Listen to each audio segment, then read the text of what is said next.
Me voy a referir nueva vez con respecto a la situación de la gran cantidad de escuelas que están sin terminar, ya sea porque su construcción están paralizadas, esas que están sin terminar, pero hay una gran cantidad de escuelas que están en condiciones deplorables, que sus instalaciones físicas no están aptas para recibir estudiantes en las mismas, y que también están en una situación muy deplorables y que afectan la docencia en el día a día.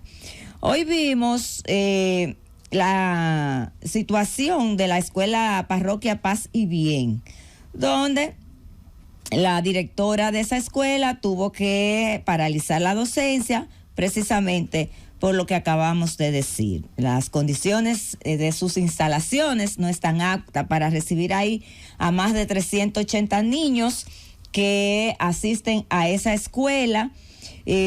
No hay suficiente personal administrativo, porque hay un tema que no es solamente el problema que están acusando esos centros educativos que tienen esta situación con respecto a su situación de lo que tiene que ver con las infraestructuras de la misma, sino que también hay una situación grave con el déficit, señores, de personal administrativo, del propio personal docente. Sigue habiendo un gran déficit. Por ejemplo, explicaba esa directora de la escuela Paz y Bien, que funciona ahí en Capotillo, que por ejemplo no hay suficientes conserjes para hacer las limpiezas del lugar, incluyendo por ejemplo la limpieza de los baños. Imagínense ustedes, donde hay 387 niños, todo un día, 6, 7, 8 horas.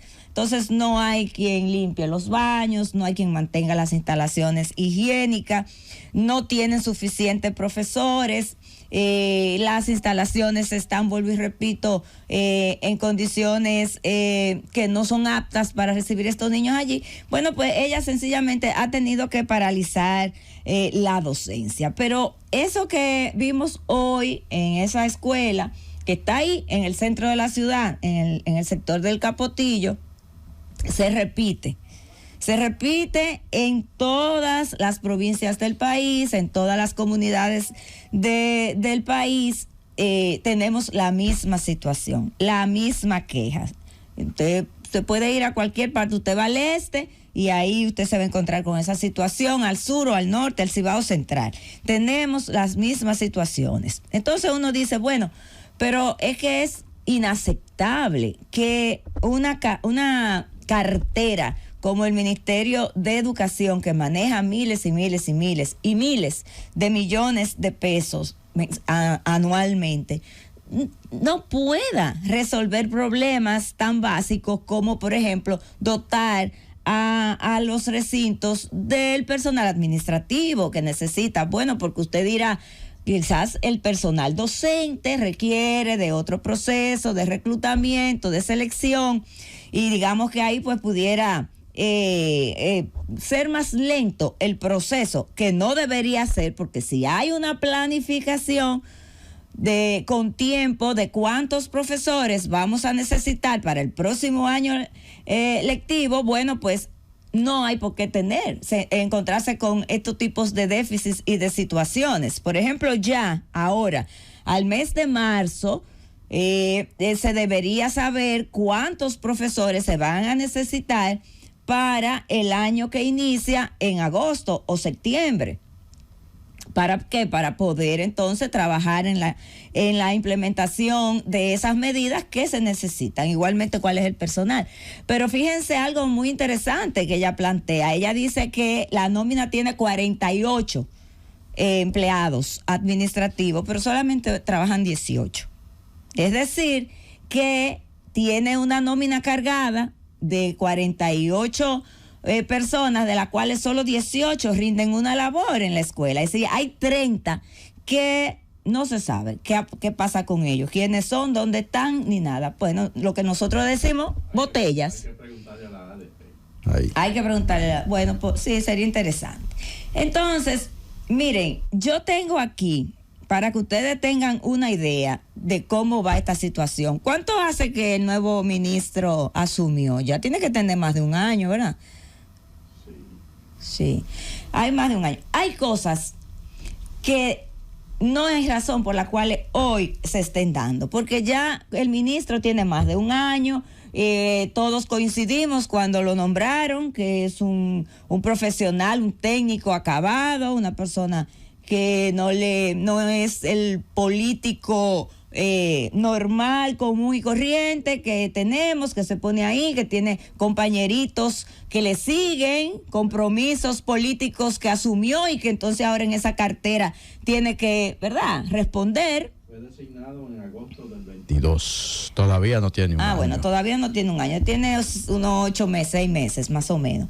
Pero bueno, hay cosas que, ese tipo de cosas, de que en una escuela no haya papel de baño, no haya pizarra, no haya conserje, no haya persona, eso no puede, eso son cosas que son minutas, percatas minutas, que no hay por qué una escuela tener esa situación, que no tienen las ventanas como hemos visto, que le entre el agua cuando llueve y los estudiantes no pueden ir a clase porque se mojan. Sí, hay una serie de situaciones que se están dando y que van ralentizando el proceso de enseñanza. Miren, yo tengo aquí una consulta que se hizo por región y distrito y por nivel educativo, es decir, todo el nivel que incluye el nivel inicial, el nivel primario y el nivel secundario. Y solo para ponerle 4 o 5 ejemplos de lo que estamos diciendo y para que ustedes tengan una idea de cómo es que va el problema que tenemos en el sistema educativo. Mire, de los consultados, fue una consulta. Y ya dije que se hizo por región, se consultó la regional 01 de Barahona, la regional 02 de San Juan, la regional 03 de Azua, tu provincia, querido coordinador, la regional 04 San Cristóbal, la regional 05 San Pedro de Macorís, la regional 06 de La Vega, la regional 07 de San Francisco de Macorís, la regional 08 de Santiago, la regional 09 de Mao, la regional 10 de Santo Domingo 2, la regional 11 de Puerto Plata, la regional 12 de Higüey, la regional 13 de Montecristi, la regional 14 de Nagua, la 15 de Santo Domingo 3, la 16 de Cotuí, la 17 de Monteplata y la 18 de Neiva, 293 en total. Y los datos que se obtuvieron son los siguientes. No se la puedo leer toda por asunto de tiempo, es una consulta bastante amplia que mide muchos indicadores, pero miren, el 66.7% de los estudiantes, es decir, de esos distritos que están en esas regionales, de esos distritos educativos, no recibieron los libros. Y ustedes recordarán que nosotros aquí hemos estado insistiendo en que los estudiantes están yendo a las clases, a las aulas sin libros, que los profesores buscan contenido en Mr. Google. Bueno, el 66.7% no recibieron los libros. El 89.8% no recibió los boletines de calificaciones a tiempo. El 93.2% de los estudiantes que tienen que recibir los textos digitales no los recibieron. El 93.2%, señores. Y estamos hablando de millones de tabletas que se dañaron en los almacenes del Ministerio de Educación. El 26% de los centros educativos no necesitan ser intervenidos, solo el 26% de los centros educativos, es decir, que el 74% de los centros educativos del país, todos necesitan algún tipo de intervención. Lo que decíamos con el ejemplo de la escuela Paz y Bien de Capotillo y también con la escuela de Haití, que fueron las últimas 2 escuelas que vimos situaciones de esta naturaleza.